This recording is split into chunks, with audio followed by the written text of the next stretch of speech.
Buenos días. Qué bueno que es nuestro Dios, que nos permite congregarnos nuevamente, estar delante de su presencia, exaltarle, adorarle porque Él es bueno y porque su misericordia es para siempre. El Señor está con nosotros y está en este lugar. Y después les contaremos algunas cositas más de lo que pudimos vivir por allá, pero concentrémonos ahora en lo que la palabra de Dios dice y en lo que Dios tiene para nosotros en esta mañana. Como saben, estamos estudiando el libro de Romanos, estamos en el capítulo 1, y muchas cosas aparecen en este libro. Ahí, como les decía cuando comenzamos a estudiar este libro, todas las doctrinas fundamentales en sí aparecen en la epístola de los Romanos. Pero también aparecen muchas advertencias, y lo que hace el apóstol Pablo, sobre todo en estos primeros capítulos, del capítulo 1 hasta el capítulo 3, es exponer al hombre en su naturaleza, en su bajeza, y sale a la luz el pecado de la humanidad. Muestra cómo la sociedad está corrompida desde el principio hasta el fin y cómo Dios también muestra su gracia para salvación. Capítulo 1, 2 y 3, sobre todo, el apóstol Pablo expone la culpabilidad de todos los hombres, pero da la solución a este problema tan grande de pecado, diciendo que solamente por gracia y mediante la fe, cualquier persona que crea el Evangelio puede ser salvo. Y ese es el mensaje de Dios. Cree en el Señor Jesucristo y serás salvo. Dios habla en nuestra vida y nos exhorta una y otra vez y manda a todas las personas en todo lugar a que se arrepientan y crean en el Evangelio. Vamos a leer hoy algunos versículos, los últimos versículos en realidad del capítulo 1, que van desde el versículo 26 hasta el versículo 32. Dice así la palabra de Dios. Por esto, o sea, lo que venía hablando anteriormente, que vimos hace 2 domingos, Dios los entregó a pasiones vergonzosas, pues aún sus mujeres cambiaron el uso natural por el que es contra naturaleza. Y de igual modo también los hombres, dejando el uso natural de la mujer, se encendieron en su lascivia unos con otros, cometiendo hechos vergonzosos hombres con hombres, y recibiendo en sí mismos la retribución debida a su extravío. Y como ellos no aprobaron tener en cuenta a Dios, Dios los entregó a una mente reprobada para hacer cosas que no convienen, estando atestados de toda injusticia, fornicación, perversidad, avaricia, maldad, llenos de envidia, homicidios, contiendas, engaños y malignidades, murmuradores, detractores, aborrecedores de Dios, injuriosos, soberbios, altivos, inventores de males, desobedientes a los padres, necios, desleales, sin afecto natural, implacables, sin misericordia, quienes habiendo entendido el juicio de Dios, que los que practican tales cosas son dignos de muerte, no solo las hacen, sino que también se complacen con los que las practican. Qué interesante pasaje para esta mañana, ¿verdad? Este pasaje tiene las respuestas a algunas de las preguntas que en la sociedad escuchamos, como ¿por qué hay tanta maldad en el mundo? Preguntas como si existe Dios, ¿por qué hay tanta maldad en el mundo? O si existe Dios, ¿por qué Dios no hace nada para solucionar el problema de la sociedad? O afirmaciones como si existiera Dios, el mundo sería diferente, la sociedad sería distinta, alegando o culpando a Dios por la maldad del hombre y culpando a Dios por algo que el hombre es responsable. Se responden perfectamente a la luz de este pasaje, viendo que el hombre mismo decidió alejarse de Dios. Seguramente no es uno de los pasajes favoritos en la Escritura y no es uno de los pasajes que eligiéramos comúnmente para hablar si tuviéramos un tema libre, pero es parte de lo que el Señor nos quiere exhortar y animar y también advertir en esta sociedad. En este pasaje aparecen los actores, tal y como son. Aparece explícita la verdad, sin agregar información, sin mitigar información, pero sin camuflar ninguna de las situaciones. Dios expone al hombre tal y como es. Lo hace de una manera muy clara. Y en determinado momento Dios da una sentencia frente a la dureza del corazón del hombre. Pero más que una sentencia es tomar distancia. Dios toma distancia del hombre. Y esta expresión que aparece acá en los versículos 26, 28, también aparece en el versículo 24. En este capítulo aparecen 3 veces la expresión Dios los entregó a, o Dios los abandonó. Gracias. Para eso tenemos que ir un poquito para atrás, algunos de los versículos que ya estuvimos analizando y estudiando. Pero en el versículo 24 dice, por lo cual Dios también los entregó a la inmundicia. En el versículo 26 dice, Dios los entregó a pasiones vergonzosas. Y en el versículo 28 dice, Dios los entregó a una mente reprobada. Si simplemente tomáramos estas frases y dijéramos, Dios es el que los entrega a este tipo de acciones, estaríamos poniendo a Dios en el lugar de culpable y a Dios en el lugar del responsable de la maldad y la bajeza de la sociedad que tenemos en este momento. Recordemos algunas cosas. Esta carta fue escrita hace aproximadamente 2000 años y la sociedad ya estaba así. Pero antes la sociedad también estaba corrompida de la misma manera. Podemos ir al principio, hace aproximadamente o más de 4000 años atrás, en la época de Noé. Génesis capítulo 6, y dice que el deseo del corazón del hombre era de continuo hacer solamente el mal. Y la sociedad estaba tan corrompida que Dios mandó un juicio y destruyó la sociedad para construir un nuevo pueblo, una nueva sociedad, una nueva nación. En la época de Abraham, el patriarca estaba en sus carpas y sin embargo vienen unos ángeles, hablan con él y les dicen vamos a destruir a Sodoma y Gomorra. Y esos ángeles que estaban materializados allí van a Sodoma y llegados a la casa de Lot, los hombres de la ciudad estaban deseosos de conocerlos. Y esa palabra, conocerlos, habla de un conocimiento sexual. Y Dios, en primer lugar, deja ciegos a todos esos hombres y destruye la ciudad, consecuencia del pecado. La sociedad en la que vivimos no es una sociedad diferente a la que vivió el apóstol Pablo, a la que vivió el mismo Abraham o a la que vivió Noé. Es una sociedad que está bajo el maligno. Y hay temas que nosotros, los creyentes, tenemos que tener muy claros, porque en este mundo postmodernista y humanista nos intentan hacer creer un mensaje que contradice el mensaje de Dios. Dios es luz, Dios es santo, y hay un plan original que nosotros debemos respetar, amar, porque también es un plan natural. Analicemos un poquito estas 3 expresiones. En el versículo 24 dice, por lo cual Dios los entregó a la inmundicia. Leamos desde el versículo 19 para poder entender un poquito el contexto de estos versículos. Yo lo voy a leer en otra versión, pero dice así, ellos conocen la verdad acerca de Dios, porque Él se las ha hecho evidente, pues desde la creación del mundo todos han visto los cielos y la tierra, por medio de todo lo que Dios hizo. Ellos pueden ver a simple vista las cualidades invisibles de Dios, su poder eterno y su naturaleza divina. Así que no tienen ninguna excusa para no conocer a Dios. Es cierto, ellos conocieron a Dios, pero no quisieron adorarlo como a Dios ni darle gracias. En cambio, comenzaron a inventar ideas necias sobre Dios. Como resultado, la mente les quedó en oscuridad y confusión. Afirmaban ser sabios, pero se convirtieron en completos necios. Y en lugar de adorar al Dios inmortal y glorioso, rindieron culto a ídolos que ellos mismos se hicieron, en forma de simples mortales, de aves, de animales de 4 patas y de reptiles. Entonces, por la condición humana, por la degradación del hombre, Dios los abandonó para que hicieran todas las cosas vergonzosas que deseaban en su corazón.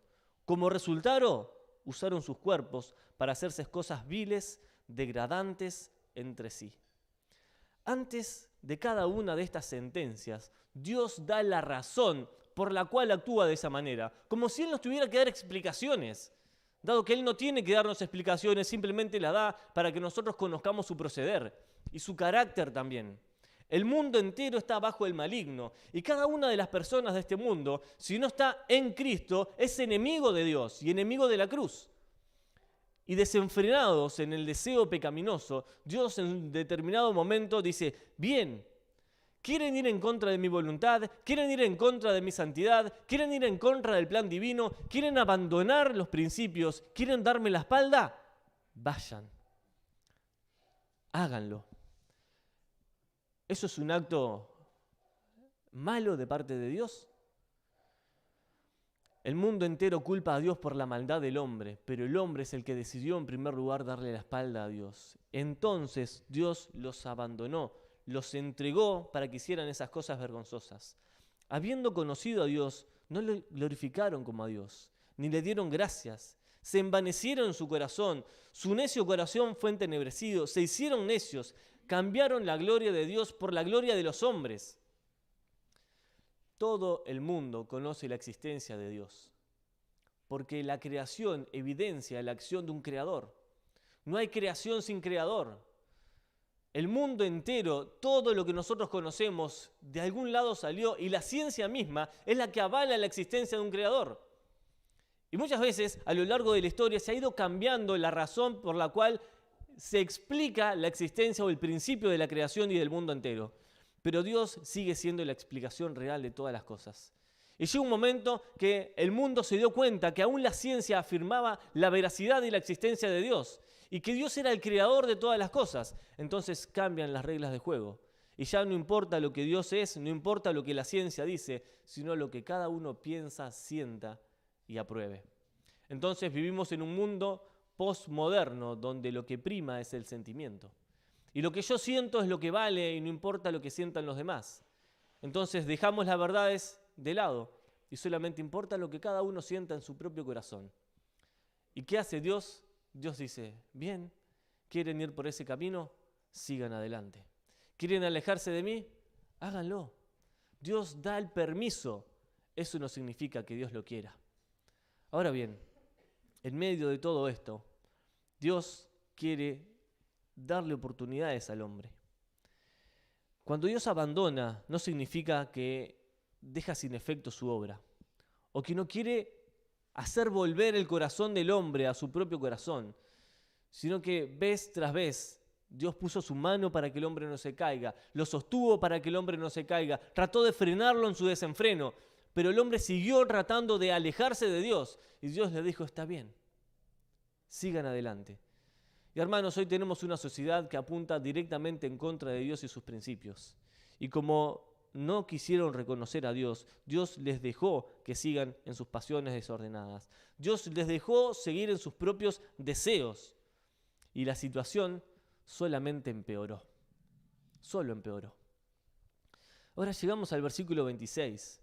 Y dice, por esto Dios los entregó a pasiones vergonzosas. ¿Por qué? Bueno, lo dice ya desde el versículo 25. Cambiaron la verdad de Dios por la mentira, honrando y dando culto a las criaturas antes que al Creador. Cambiaron la verdad por la mentira. Dios los abandona a sus pasiones, viendo que tanto el hombre como las mujeres abandonaron aún lo más elemental de los principios, lo más natural e inherente a la persona, su identidad y su identificación. Aún lo más natural del hombre, el hombre lo abandona y lo tuerce, lo distorsiona. Y Dios los entrega a esas pasiones que los esclavizan. Esclavos de la lascivia, que es el deseo desordenado e incontrolable del hombre. Pero toda acción trae consecuencias. Y dice el versículo 27, que los que cometieron hechos vergonzosos y recibirán en sí mismos la retribución debida a su extravío. Estas personas reciben y recibirán la retribución justa debida a su extravío. Dios es un Dios justo, Dios es un Dios santo, que no tiene por inocente al culpable. Dios es un Dios que da oportunidades vez tras vez y muestra su gracia y misericordia una y otra vez, sin cansarse. Pero si el hombre desea alejarse de Dios y extraviarse de Él, la culpa no es de Dios, es de aquel que le dio la espalda. En tercer lugar, en el versículo 28, dice, como ellos no aprobaron tener en cuenta a Dios, Dios los entregó a una mente reprobada. Por pensar que era una tontería reconocer a Dios, Él los abandonó a sus tontos razonamientos, dice la Nueva Traducción Viviente. Dios los abandonó a sus tontos razonamientos y los dejó que hicieran cosas que jamás debían hacerse. Para entender bien el porqué de estas afirmaciones y el porqué de este pasaje en el libro de los Romanos, tenemos que entender cuál es el mensaje central en el contexto en el que Pablo escribe estas cosas. En estos primeros capítulos, Pablo expone la naturaleza del hombre. Hoy en día se habla mucho de la bondad del hombre, se habla mucho de la condición moral aceptable y buena del hombre, que puede hacer el bien a todos los demás. Pero vamos a la Biblia y la Biblia expone al hombre como un ser pecaminoso. Le acusa de pecado y le deja sin excusas frente a la ley de Dios y a la santidad de Dios, mostrando que solamente por medio de la fe puesta en el Señor Jesucristo, ese pecado puede ser borrado y quitado de la vida. Estamos en una sociedad que está bajo el maligno y cada uno de nosotros antes éramos hijos de ira, como todos los demás. Y pasamos de ser hijos de ira a ser hijos de nuestro Dios, hijos de nuestro verdadero Padre, del Padre Celestial. ¿Y qué fue lo que cambió? No cambió primeramente nuestra condición moral, no cambió primeramente nuestra conducta. Dios transformó y cambió el corazón del hombre. Hermanos, si estamos hoy acá reunidos para adorar y alabar a Dios, es porque Dios hizo una transformación en nuestro corazón, porque quitó la maldad inherente a nosotros y puso la santidad de Dios en nosotros, porque nos permitió abandonar el pecado y la vida descarriada para unirnos a Dios y amar la verdad y la justicia de Dios. Nos permitió desechar el pecado, desechar nuestros propios deseos para amar a Dios y honrarle como Él lo merece y como solamente Él es digno. Dios es santo y quiere un pueblo santo. Dios es luz y quiere que andemos en luz.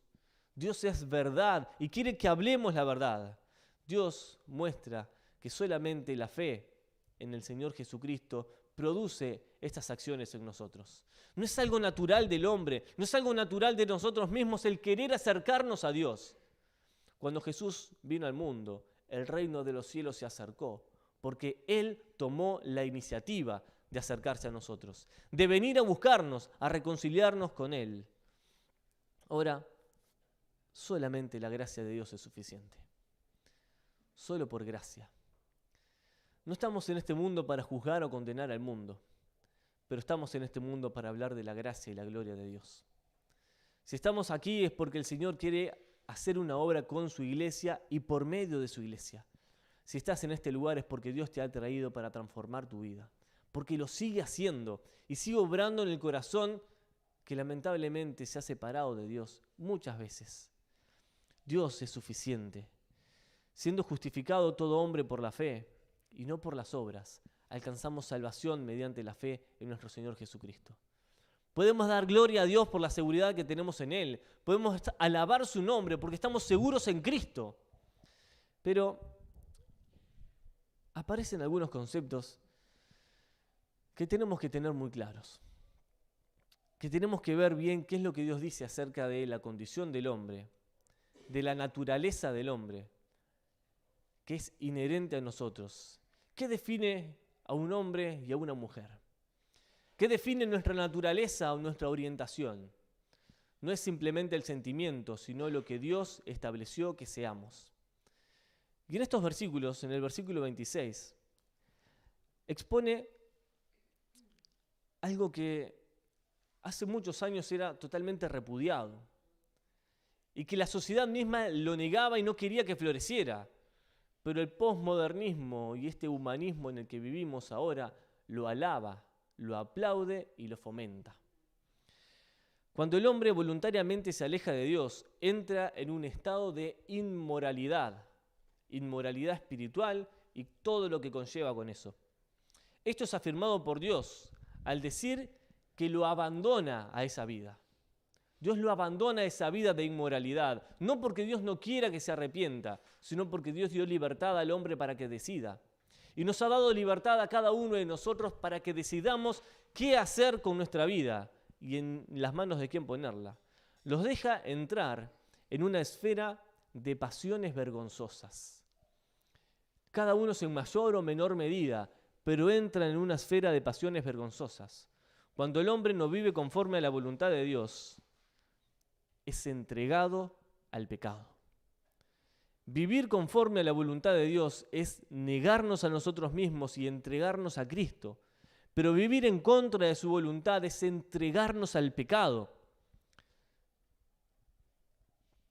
Pablo presenta como algo aberrante y degradante la práctica del homosexualismo y el lesbianismo entre mujeres. Y después lo ratifica hablando de la misma conducta entre los hombres. Y esto parece que es un tabú entre nosotros y que muchas veces no lo podemos hablar. Pero en la sociedad en la que vivimos nos bombardean con una información falsa que ataca los principios bíblicos y el fundamento de Dios. El sexo es lícito solamente de manera heterosexual y dentro del matrimonio. Y esto la iglesia lo tiene que tener claro. Dios creó el sexo y lo creó de una forma santa, pero la bajeza del hombre y el haberse entregado al pecado ha distorsionado completamente el plan de Dios. Primeramente sacándolo del matrimonio y después sacándolo del orden natural. La práctica homosexual no es una degradación moral, es una degradación natural sobre todo. Porque la Biblia dice, dejaron el uso natural. El sistema humanista en el que vivimos acepta la práctica homosexual como una forma de expresar libertad, de expresar sus sentimientos y los deseos. Incluso algunos alegan acerca de un factor que es genético, psicológico, social, en cuanto al desarrollo de los niños desde muy chiquitos, que empiezan a identificarse más con el sexo que no poseen que con el suyo propio. Durante muchos años se habló de la homosexualidad como una transgresión moral, pero no es una transgresión moral. Primeramente es una transgresión natural. El hombre, por naturaleza, tiene un ADN que lo identifica con su sexo, el varón. Y la mujer también es mujer por su condición natural. A una mujer no la define lo que siente, lo que hace o cómo vive. La define su genética y su manera en la cual fue concebida, desde la concepción en adelante. Pero en la historia del mundo se ha hecho evidente que Dios juzgó una y otra vez este pecado de manera severa. Recordemos nuevamente Sodoma y Gomorra.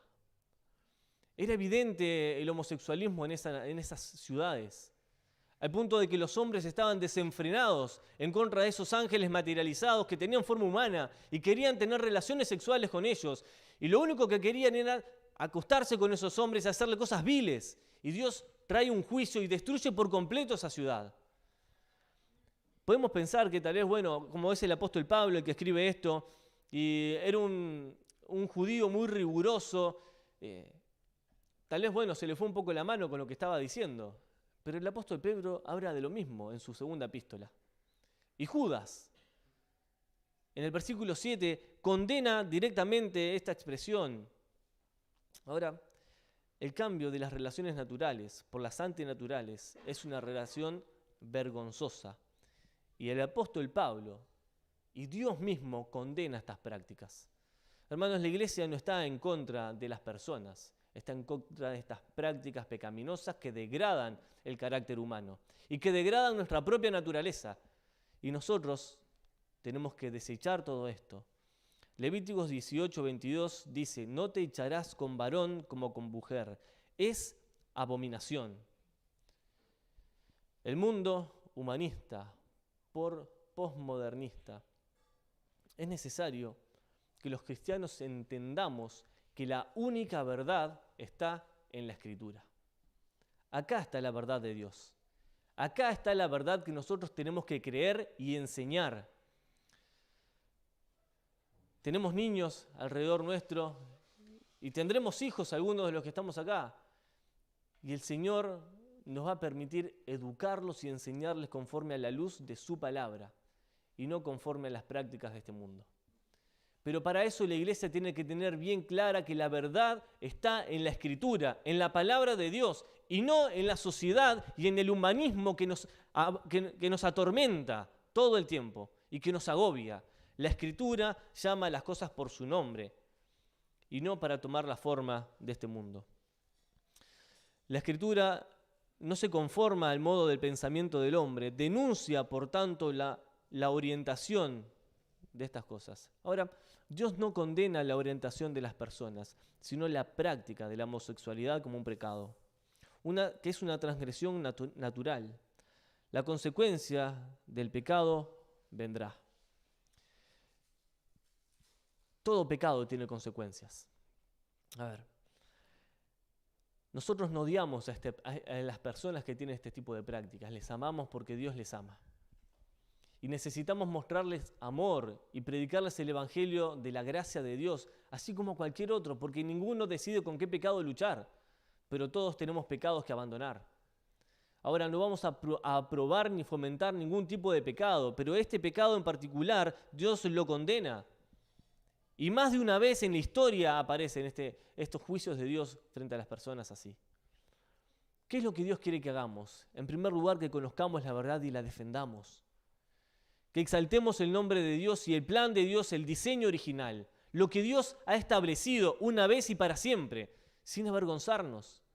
Porque ahora parece que la verdad de Dios es vergüenza para el mundo. Y no estamos hablando de una moral prehistórica, estamos hablando de la verdad de Dios. Y si nos avergonzamos de defender la verdad de Dios, nos estamos avergonzando de nuestro Señor. ¿Por qué? Porque el mundo a veces tiene más peso que nuestros propios principios bíblicos. Y no podemos permitir que eso nos pase en nuestra vida. No podemos permitir que la sociedad gane ventaja sobre los principios que Dios enseña claramente. Gálatas capítulo 6 dice, no os engañéis. Dios no puede ser burlado. Todo lo que el hombre siembre, eso va a cosechar. Si de la carne sembramos para la carne, de la carne cosecharán corrupción. Y cada uno de nosotros cosecharemos corrupción si sembramos en la carne. Ahora, si del Espíritu cosechamos para el Espíritu, de Él mismo segaremos vida eterna. La pregunta es, ¿en qué estamos cosechando? Pues estamos cosechando lo que sembramos antes. Y a veces nosotros guardamos mucho silencio frente a las amenazas del mundo. Y algunos estamos expuestos a muchas cosas, sobre todo los que trabajamos en la educación, porque es algo que nos agobia todo el tiempo. Y muchas veces tenemos que guardar silencio porque podemos llegar a tener problemas hasta judiciales por cosas así. ¿Y qué hacer frente a este tipo de prácticas? ¿Vamos a callarnos? Dios es luz. Dios es veraz y todo hombre mentiroso. Así que si creemos la verdad, defendamos los principios de Dios. Y no importa el costo, pues Dios pagó todo para que nosotros estemos frente a Él y delante de Él. El Espíritu Santo es el que obra en nosotros y nos impulsa hacia adelante. Pero aún peor es este tipo de prácticas dentro de los creyentes. Y capaz que hasta se escandalizan algunos. Y hermanos, no es algo para escandalizarse, es algo para tener temor. Porque no hay pecado que no nos agobie, no hay pecado que no nos acuse. Y aún dentro de las iglesias y los creyentes han estado estas prácticas y Dios lo condena aún con más severidad. Porque Hebreos 10:31 dice, horrenda cosa es caer en las manos de un Dios vivo. La gravedad de un pecado voluntario demanda que preste mucha atención a las consecuencias que derivan de él. Al que tiene más luz, más responsabilidad se le demanda. Y cualquiera que peca voluntariamente es como que pisotea la sangre de Cristo. Eso lo dice Hebreos capítulo 10. Y la tiene por inmunda y por vil. Y dice que recibirá más condenación aquel que tiene luz y que peca voluntariamente que el que no conoce la Escritura. ¿Por qué? Porque Dios le ha dado la luz y responsabilidad le dará por todo lo que sabe. Así que necesitamos prestar mucha atención a lo que Dios nos advierte en su palabra. En lugar de reconocer a Dios, tratan de burlarse de Dios. considerándolo como algo sin valor. Dios ha perdido el valor en la sociedad. Y muchos con su boca lo niegan, pero en el interior de su corazón saben que hay un Dios real, que creó el cielo y la tierra y todo lo que en ellos hay. Dios, entonces, da un veredicto judicial hacia estas personas. En un principio no los condena, los entrega a sus prácticas pecaminosas. Y las preguntas que decíamos al principio, ¿por qué hay tanta maldad en el mundo? ¿Por qué la sociedad está tan corrompida como ahora? ¿Será que Dios es el culpable? Dios literalmente los abandona a una mente reprobada. ¿Para qué? Para que hagan lo que quieran. Una mente que solamente está entregada a maquinar el mal. El hombre tiene un rechazo directo a la voluntad de Dios y por lo tanto Dios rechaza directamente el proceder del hombre. Cuando el hombre rechaza la voluntad de Dios, Dios rechaza su proceder, porque ir en contra de su voluntad es negar la deidad de Dios, la existencia de Dios y que realmente su palabra es verdad. La justa retribución de Dios frente al rechazo del hombre es entregarlos al pecado. Y no porque Dios sea malo, no porque Dios sea injusto, sino porque el hombre decidió apartarse y alejarse de Dios. Y Dios le dice, está bien, hagan lo que quieran. Ahora, aparece una lista muy grande de muchas cosas. En el versículo 29, 30 y 31, evidencia que el hombre está completamente vacío de Dios y lleno de maldad. Ninguno de nosotros quisiéramos estar en esta lista, de estar atestados de injusticia, fornicación, perversidad, avaricia, maldad, envidia, homicidios, contiendas, engaños, malignidades, murmuraciones, detracciones y mucho más. Evidencia que el hombre está vacío de Dios y lleno de maldad. Estos pecados llenan al hombre hasta saturarlo. El nivel de saturación de pecado en la sociedad ha llegado a tal punto de que podíamos pensar que no se puede hacer nada peor de lo que se está haciendo ahora. Pero incluso Dios dice que inventan nuevas formas de pecar. Es impresionante. Es impresionante ver cómo la naturaleza del hombre se ha degradado tanto. Y no solamente alcanzan con la maldad que hay en el corazón, sino que inventan nuevas formas para seguir pecando. Y estas conductas son propias de aquellos que viven a espaldas de Dios, que no quieren seguir a Dios, ni amarle, ni venerarle, ni mucho menos obedecerle, y viven a espaldas de Dios. Y algunas de estas conductas son totalmente dañinas para el hombre entero, pero también para la iglesia de Dios. Aparecen por allí el murmurador, que es aquel que vierte veneno en el oído de otra persona en contra de su prójimo. Y la obra de este es totalmente diabólica. Las personas que practican esta perversidad generan conflictos en todo el mundo y en cualquier ámbito social, dentro o fuera de la iglesia. Pero llega el versículo 32. Y es importante notar que Dios habla de una práctica de pecado. No habla de un pecado accidental. Habla de una práctica pecaminosa. Es decir, vivir involucrado en estas acciones. Vivir involucrado en hacer esto. Debido al conocimiento que el ser humano tiene de Dios y de su propia libertad, hace que el pecado le sea imputado como culpa. O sea que el hombre es culpable por cada uno de sus actos, aunque hoy en día la sociedad trate de desculparse de todas las cosas que hacen. Hermanos, dice el versículo 32, quienes habiendo entendido el juicio de Dios, que los que practican tales cosas son dignos de muerte, no solo las hacen, sino que también se complacen con los que las practican. Lamentablemente, la sociedad en la que vivimos no va a cambiar. El mundo está bajo el maligno y los deseos de su padre, el diablo, es lo que quieren hacer. No podemos pretender un cambio social sin primero haber un cambio espiritual. ¿Qué pasa con los creyentes en medio de esta sociedad? ¿Qué pasa con nosotros, la iglesia de Dios? Seguramente no estemos involucrados en estas prácticas, ni dominados por estos vicios, ni repitiendo este tipo de acciones. Pero ¿qué pasa con nuestra vida cotidiana, con nuestra vida práctica?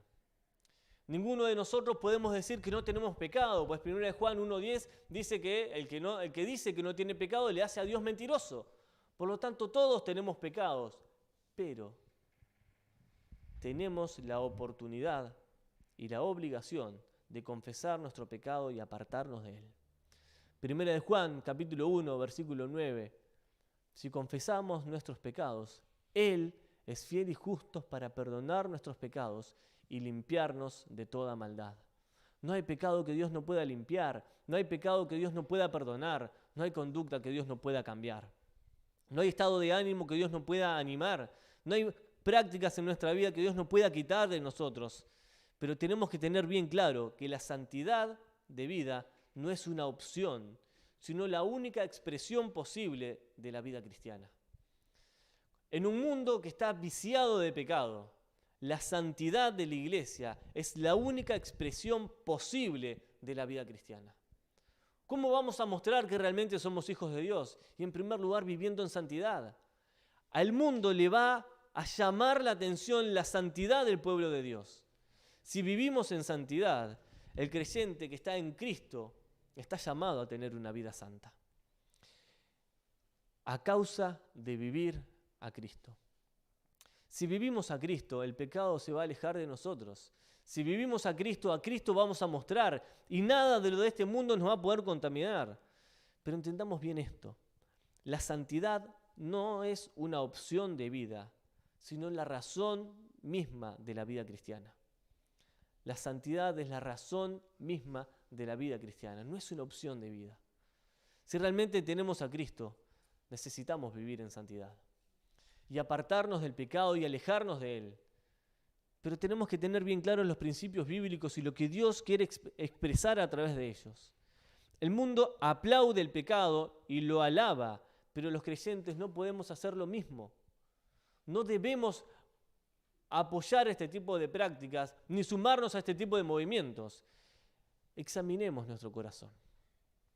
Examinemos nuestras intenciones. Veamos cómo estamos delante de Dios. Y en este momento dejemos un poco de lado a la sociedad.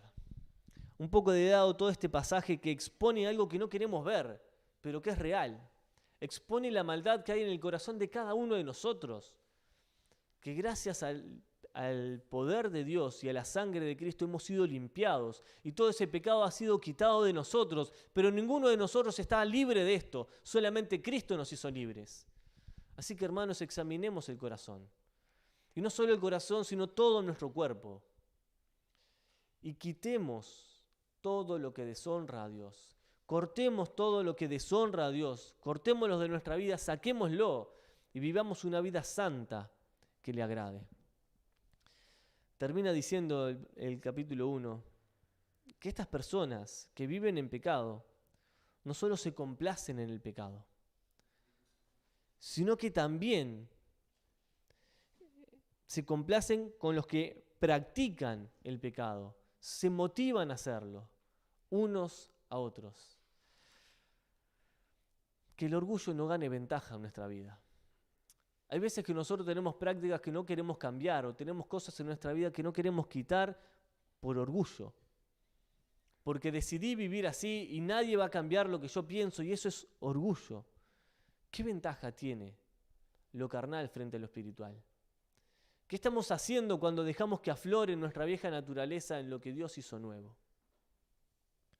Cortemos hoy aquello de nuestra vida que no glorifica a Dios. Lo que Dios no quiere que esté en nuestra vida, lo que Dios no quiere que esté en nuestro corazón. Necesitamos tener un corazón sincero delante de Dios y volver al principio, volver a los principios bíblicos, a los principios de Dios, a los buenos caminos, a la verdad de Dios. Hermanos, la verdad de Dios está siendo mitigada y la vida de santidad es casi una anécdota. Pero Dios nos llama a vivir a Cristo. Una vida santa no es una opción de vida, es la razón de la vida cristiana. La verdadera vida es con Cristo y agradándole a Él. Sin Cristo y lejos de Dios, simplemente existimos, pero no tenemos vida. La verdadera vida está con Cristo y agradándole a Él.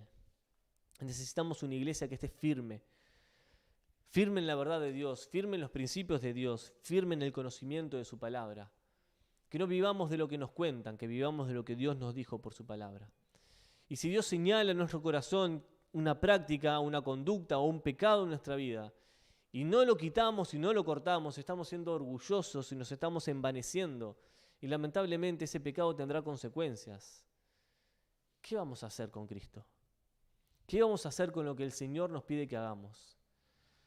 El Señor me llevó a examinar mucho mi corazón y ver cada una de las cosas que hago, cómo las hago y para quién las hago. Ahora, si al examinar tu propia vida te das cuenta que hay cosas que tenés que quitar, ¿qué estás esperando para hacerlo? Si al examinar tu propia vida te das cuenta que realmente estás vacío y no tenés esperanza, ¿qué estás esperando para venir a Cristo y hallar la esperanza? Si nos estamos alejando o enfriando lentamente, ¿qué estás esperando para volver al Señor? El capítulo 2, versículo 1 dice: por lo cual eres inexcusable, hombre. Quien quiera que seas tú, eres inexcusable. Excusas siempre sobran, pero delante de Dios no. Delante de Dios no hay excusas. Si tenemos a Cristo, tenemos la vida, realmente la vida. Pero si no tenemos a Cristo, estamos en el grave problema de la humanidad. Llenos, atestados de pecado. La humanidad necesita conocer la verdad, necesita conocer al Señor. Pero su iglesia debe darlo a conocer. Necesitamos vivir la verdad del Evangelio y enseñarla y defenderla. Pero para eso tenemos que respaldarla con una vida santa. Que nuestras acciones, nuestros dichos, nuestro proceder, cada una de las cosas hablen de nuestra patria celestial. Somos extranjeros y peregrinos sobre la tierra y se debe notar que somos distintos. Un extranjero se ve claramente cuando no es de acá porque habla diferente, porque se viste diferente, porque tiene costumbres distintas. Y nosotros somos extranjeros en un mundo pecador. Nuestra patria está en los cielos. Vivamos diferente. Hablemos diferente. Tengamos costumbres distintas. Vistámonos diferente, que nuestro aspecto sea distinto. No legalismo, sino vivir a Cristo. No seamos legalistas. Vivamos al Señor como el Señor quiere que lo hagamos. Tal vez es una de las cosas que más nos cuesta hablar, pero es una de las cosas que más nos bombardea en esta sociedad. Y a lo que Dios le llama pecado, nosotros no podemos llamarlo diferente.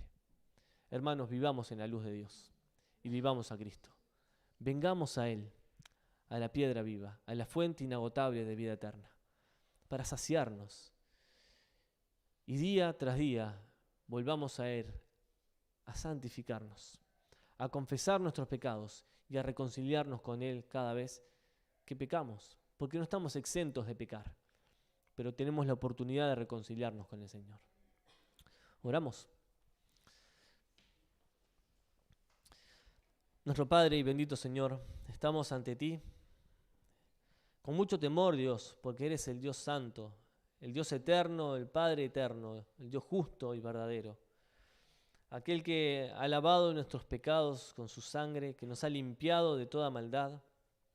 Señor, hoy delante de ti, queremos rogarte que abras los ojos de nuestro entendimiento, que nos permitas ver a la luz de tu palabra cómo estamos delante de ti. Hemos visto cómo está la sociedad, pero necesitamos examinarnos a nosotros mismos y ver cómo nosotros estamos ante ti. Perdona nuestras faltas y nuestros pecados, Señor. Ayúdanos a examinar nuestra vida y quitar de nosotros lo que no te agrada. Todo aquello que habla mal de ti, que habla mal de nosotros, ayúdanos a quitarlo, Señor, y a agradarte a ti. El pecado nos agobia. El pecado ha saturado por completo al hombre y el hombre inventa nuevas formas de pecar, pero nosotros, tu iglesia, queremos vivir a Cristo, vivir en santidad. Permítenos, Señor, por medio de tu gracia, mostrar la luz del Evangelio. Y aunque el mundo condene la práctica de la iglesia, nosotros sabemos que el pecado será condenado por tu gracia y por tu justicia. Te rogamos, Señor, que nos ayudes a vivir una vida santa, que nos ayudes a vivir una vida que realmente te agrade a ti, y que podamos conocer el Evangelio, conocer la verdad y estar totalmente convencidos de que la verdad está en tu palabra y que tú eres veraz y el hombre mentiroso. Señor, bendice tu iglesia y desafíanos, Dios, a estar siempre en santidad, a volver a los principios bíblicos, aquellos principios que transformaron nuestra vida y nuestro corazón. Ayúdanos a examinarnos y a quitar de nosotros lo que no te agrada. Bendice tu iglesia en este lugar. Bendícenos, Señor, con tu palabra, que tu Espíritu nos llene para alabanza de la gloria de tu gracia, Padre. Gracias por salvarnos y gracias por Jesús. En su nombre. Amén.